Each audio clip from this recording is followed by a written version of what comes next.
Sürgünün tarihe mal olmuş utanç vesikası, Devlet Güvenlik Komitesi kararnamesi, operasyonun düzenli ve sorunsuz bir şekilde halledilmesi için kağıt üzerinde her türlü talimatı vermiş görünüyordu. Kararnameye ilave olarak gerek sürgün esnasında, gerekse taşıma ve yerleşme işlemi esnasında alınması gereken tedbirlerin belirtildiği kısımda sürgünlerin yol boyunca sağlık sorunlarıyla ilgilenmesi de belirtilmişti. Bu konudaki sorumlu ise SSCB Sağlık Halk Komiseri Mitterrand. Verilen talimat, sürgünlerin bulunduğu her vagona gerekli tıbbi malzemeler ile birlikte bir doktor ve 2 hemşirenin tahsis edilmesi yönündeydi. İHŞ'nin karşılanması için bütün vagonlara günlük olarak sıcak yemek ve su temin edilmesi, günlük kişi başına 500 gram ekmek, 70 gram balık, 60 gram bulgur ve 10 gram yağ verilmesi uygun görülmüştü. Kararnamenin talimatlarına daha Kırım'dan çıkarılmalar başlandığı zaman uyulmadığı görülmekteydi. Hamur basıp, ateş yakıp, pişse, pişmese poyuz düt etse aman o tavayı alıp poyuza kaçaylar.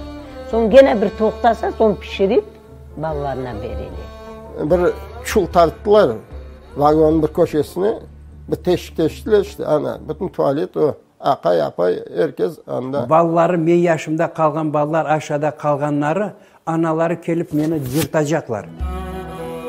Balam kayda benim balam kayda balam deyip beni data buna böyle nimetteler yerde.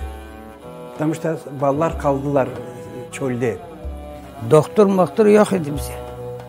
Bizi öldürmeye al giderler. Kakoy tam doktor. Oluyor. İlaçları yok. Bakmaya adam yok. Sıra yok. Okul yapmaya adam yok. Ama oluyor yolda. Bir saatin içinde artlarından öldü. 2 oğlu, 2 balası. Apay deli bola yazdı. Hasan kardeşim öldü yolda. Kazakistan'da. Anam hiç kaldığı sıkıyım. Önüne salgı alıp düştü. Düşüp barıp bir parça kazıkan kadar. O çakallara yem oldu da.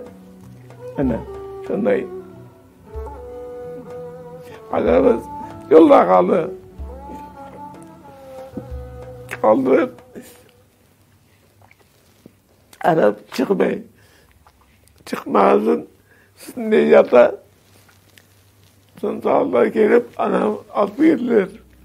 Poyuz'a çıkardılar. Sonra poyuz gitti. Vagonlarda olması gereken sağlık personelinin sadece trenlerin durduğu istasyonlarda bulunmuş olması, uygun görülen şekilde kişi başına 500 gram ekmek değil, yalnızca 300 gram ekmek verilmesi, et ve balığın hiç verilmemiş, sıcak yemeğin ise günde bir kere ve sadece belirli istasyonlarda verilmiş olması bu duruma örnektir. O zaman kararnamedeki bu talimatların sadece sürgüne, insani bir görünüm kazandırmaktan ibaret olduğu sonucu ortaya çıkmaktadır. Uygulanmayan bu talimatlar sonucunda insanların açlıktan güçleri tükenmeye başlamış ve kemikleri sertleşmiştir. Birçoğu ise bu felaketin ağırlığına dayanamamış ve aklını yitirmiştir. Sürgün operasyonuna mütakiben SSCB İçişleri Halk Komiseri Leonid Beria, 4 Temmuz 1944'teki açıklamasında Kırım Türklerinin tamamının gönderildikleri yerlere ulaştıklarını ve bunlardan 151.604 kişinin Özbekistan'a, 31.551 kişinin de Rusya Federasyonu'nun diğer bölgelerine gönderildiklerini bildirdi. Beria verdiği bu bilgilerle yol boyunca hiç kimsenin hayatını kaybetmediği imajını oluşturmaya çalışıyordu. Ancak Kırım Türklerinin 22 gün 22 gece süren ölüm yolculuğunda nüfuslarının neredeyse yarısını kaybettiği bir gerçekti. Sürgünden 22 yıl sonra 1966'da Kırım Türk Milli Hareketi mensuplarınca Kırım Türklerinin nüfus sayımı yapılmış ve neticede sürgün edilen halkın toplam sayısının 238.500 olduğu tespit edilmiştir. Toplamdaki bu rakamın 205.900'ünü yani %86,4'ünü kadınlar ve çocuklar oluşturmaktaydı. Nüfus sayımında Kırım'dan göç ederek ayrılanlar, askere gidenler ve emek ordusuna alınanlar dahil edilmemişti. 112.700 çocuktan 60.034'ü, 93.200 kadından 40.085'i, 32.600 erkekten 12.061'i ölüm yolculuğunda ve sürgünün ilk yıllarında hayatını kaybetmişti.